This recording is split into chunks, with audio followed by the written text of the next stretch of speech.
এটা প্রমাণ করে দিচ্ছে এই মন্দির বাজারের মানুষ, এই ঘাটেশ্বরের মানুষ রক্তপাত মারামারি হানাহানি চায় না। রক্তদানই মানুষের প্রাণ বাঁচুক, রক্তদানের পরিবেশ হোক, সৌহার্দ্যের পরিবেশ হোক, সৌজন্যতার এলাকায় সৌজন্যতা ছড়িয়ে পড়ুক, এটাই তারা প্রতিষ্ঠা করতে চায়। আমি ধন্যবাদ জানাবো যে সমস্ত রক্তদাতারা দিয়েছেন এবং যারা ভাবছেন রক্ত দেব কি দেব না, অন্য কোনো সময় তাদের উদ্দেশ্য আমি কটা কথা বলবো। যে সমস্ত মায়েরা দাঁড়িয়ে আছেন, জায়গা আছে, আপনারা বসতে পারেন। অত অনেক হয়তো ধরুন আমি আধ ঘন্টা মতো বক্তব্য দেবো, তাহলে দাঁড়িয়ে থাকতে হবে, বসার জায়গা আছে। ওইদিকে যারা বাপেরা আছেন, ভাইরা, বসার জায়গা আছে, আপনারা এসে বসতে পারেন। এদিকে যারা আছেন এদিকে চলে আসুন, এদিকটা খালি রাখুন, পিছনে মায়েরা দেখছে, মায়েদের অসুবিধা হচ্ছে, রাস্তার ওপর থেকে মায়েরা দেখছে, আপনারা এদিকে চলে আসুন। আমরা যারা উপস্থিত হয়েছি অনেকে ভয় পায়, রক্ত দিলে কি হবে না হবে, অনেকে আমরা ভয় পাই, সেই জন্য অনেকে দিই না, বা অনেকে মোটিভেট করতে পারি না, তারা মোটিভেটেড হতে পারে না বলে রক্ত দেয় না। আমি আপনাদের কয়েকটা মেডিকেল সায়েন্সের কথা বলবো।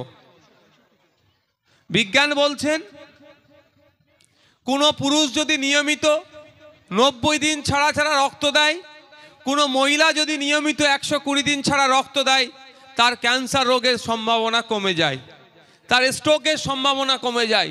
যারা মায়েরা আছেন, বাপেরা আছেন, উভয়কেই বলছি, আজকের দিনে দেখবেন গ্রামে গঞ্জে পাড়াতে পাড়াতে মহল্লাতে ক্যান্সার রোগের রুগী বেড়ে যাচ্ছে, বাচ্চা থেকে বড় কেউ বাদ যাচ্ছে না, এবং স্ট্রোকের শিকার হয়ে অনেকে মারা যাচ্ছেন, বা অনেকে শারীরিকভাবে আর সক্ষম থাকছে না। পৃথিবীর 5টা ভয়ঙ্কর রোগের মধ্যে অন্যতম ভয়ঙ্কর রোগ হচ্ছে ক্যান্সার রোগ, তার সাথে সাথে আর একটা ভয়ঙ্কর রোগ হচ্ছে স্ট্রোক। তাই মেডিকেল সায়েন্স বলছে যদি কোনো পুরুষ 90 দিন ছাড়া, কোনো মহিলা 120 দিন ছাড়া নিয়মিত রক্তদান করে, তাহলে এই দুটো রোগের সম্ভাবনা অনেক কমে যায়।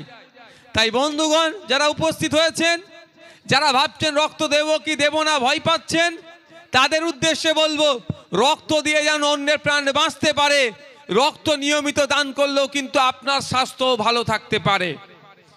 আপনারা অনেকে জানেন বা অনেকে জানেন না, আপনাদের জ্ঞাতার্থে বলছি, স্ট্রোকের যারা আক্রান্ত হয় অনেকে মারা যায়, কিন্তু যেগুলো বেঁচে থাকে তার 70% মানুষ শারীরিকভাবে আর সক্ষম থাকে না, তারা শারীরিকভাবে অক্ষম হয়ে যায়, তারা কর্মকাণ্ড আর করতে পারে না, তারা স্বাভাবিক জীবনযাপন করতে পারে না। তাই অনুরোধ করব, এই ভয়ঙ্কর রোগ থেকে, এই ভয়ঙ্কর ব্যাধি থেকে পরিত্রাণ পাওয়ার যা রাস্তা আছে, সেটাও একটা রাস্তার মধ্যে হচ্ছে একটা রাস্তা, সেটা নিয়মিত পুরুষের জন্য 90 দিন, মহিলাদের জন্য 120 দিন ছাড়া ছাড়া আপনারা রক্তদান করবেন। সকাল থেকে রক্তদান পর্ব চলছিল, আপনাদের উপস্থিতি রক্তদান পর্বকে সাফল্যের উচ্চ শিখরে নিয়ে যেতে সহযোগিতা করেছে। আপনাদের রক্তদান মুমূর্ষ রোগীর প্রাণ বাঁচাতে সহযোগিতা করবে, আপনাদের রক্তদান ঐক্যের বার্তা ছড়াবে, আপনাদের রক্তদান সৌহার্দ্যের পরিবেশ তৈরি করবে, এ আশা রাখি। এখন শীতবস্ত্র বিতরণ অনুষ্ঠানের অর্থাৎ এই পর্ব চলছে, সাথে সাথে এলাকার কৃতি সন্তানদেরকে সংবর্ধনা জ্ঞাপন করা হবে।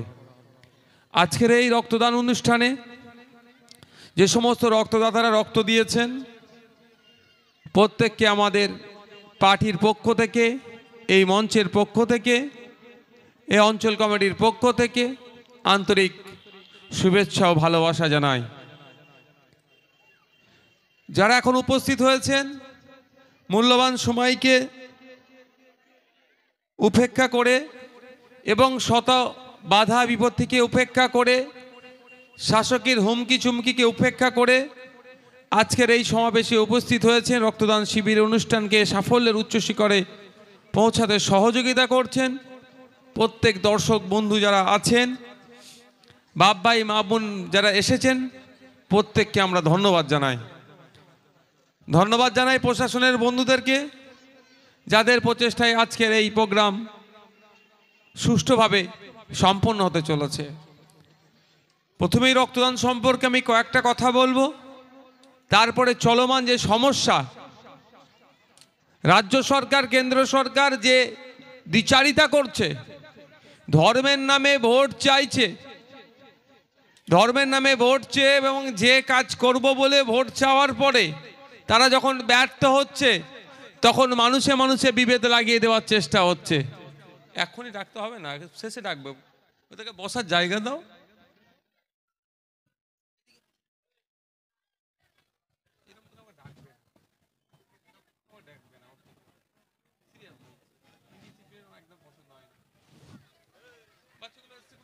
বসার জায়গা দাও, এই চেয়ার দাও কটা, না নিচে দাও, এটা ভেঙে যেতে পারে, এখানে এমনি তলতে হবে, নিচে দাও। ওদেরকে সম্মাননা দিতে এসে তো অসম্মান করা হচ্ছে। নিচে ওখানে চেয়ার করে দাও, ব্যবস্থা করে দাও, এখানে ব্যবস্থা করে দাও, চেয়ারে যে কোনো চেয়ারের ব্যবস্থা করে দাও।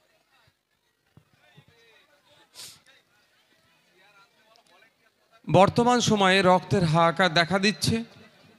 ব্লাড ব্যাঙ্কগুলোতে গেলে রক্তের কথা বললে রক্ত পাওয়া যায় না, ফলে তারা থ্যালাসেমিয়া রোগে আক্রান্ত, যাদের প্রায়ই রক্তের প্রয়োজন হয়, বা বিভিন্ন রোগে যারা আক্রান্ত, বড় বড় অপারেশন এখন রক্তের অভাবে বন্ধ আছে, তারা আতঙ্কিত, তারা রক্তের জন্য যারা হাহাকার, রক্তের কথা সবসময় যারা ভাবেন যে রক্তের প্রয়োজন হয়, সেই রক্তের যোগান দিতে রাজ্য সরকার কেন্দ্র সরকার ব্যর্থ।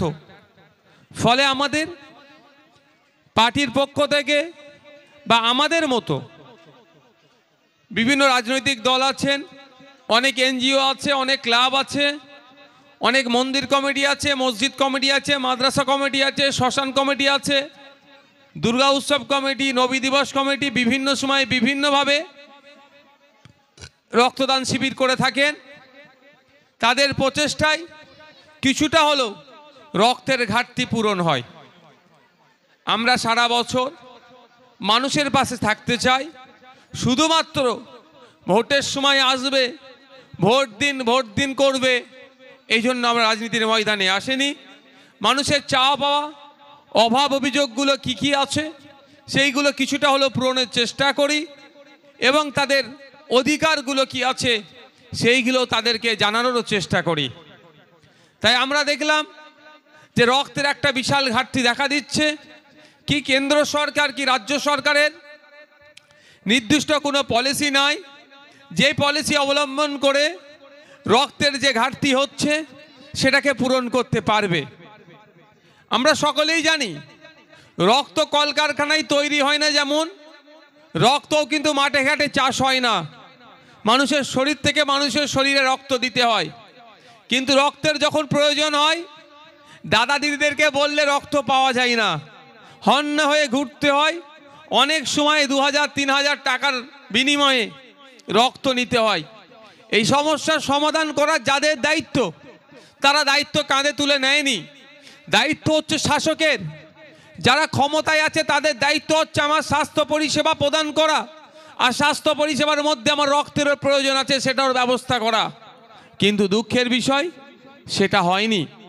ফলে আমরা আমাদের মতো প্রচেষ্টাতে আমরা আমাদের কর্মী সমর্থক ও সাধারণ মানুষের সহযোগিতা নিয়ে সারা রাজ্যে বিভিন্ন সময়ে বিভিন্নভাবে রক্তদান শিবির করে থাকি। ফলে যারা থ্যালাসেমিয়া রোগে আক্রান্ত, যারা মুমূর্ষু রোগে আক্রান্ত, তাদের রক্তের কিছুটা হলেও যাতে যোগান দেওয়া যায়। তাই বন্ধুগণ, আপনারা দেখেছিলেন গত বছর অর্থাৎ ডিসেম্বর মাসেই 2023-এ ভাঙড়ে আপনাদের মতোই মানুষের সহযোগিতা নিয়ে 10 দিন ব্যাপী রক্তদান মহা উৎসবের আয়োজন করেছিলাম। ভাঙড়ের সেখানে 3614 জন মানুষ 10 দিন ধরে রক্ত দিয়ে এটা প্রমাণ করে দিয়েছিল ভাঙড় মানে শাসকের কিছু নেতার দ্বারা, ভাঙড় মানে হিংসার জায়গা, ভাঙড় মানে হানাহানির জায়গা, ভাঙড় মানে মারামারির জায়গা, সেটাকে ঘুচিয়ে দিয়ে ভাঙড় মানে রক্তদানের জায়গা। ভাঙড়ের পরিচয় হচ্ছে মারামারি হানাহানি নয়, রক্ত দিয়ে অন্যের প্রাণ বাঁচায়, এটাই ভাঙড়ের পরিচয়। ভাঙড়ের মানুষরা প্রমাণ করে দিয়েছে। আজকে ঘাটেশ্বর অঞ্চলের পরিচালনায় আইএসএফ এর যারা নেতৃত্বরা আছেন তাদের সহযোগিতায় এই অঞ্চলের মানুষেরা আজকে প্রায় কত রক্তদান হয়েছে জেনে নিয়ে আসো, বলো 300 না এক্সাক্ট ফিগার বলো। তো প্রায় 300-র কাছাকাছি মানুষ এখনো পর্যন্ত রক্ত দিয়ে দিয়েছেন।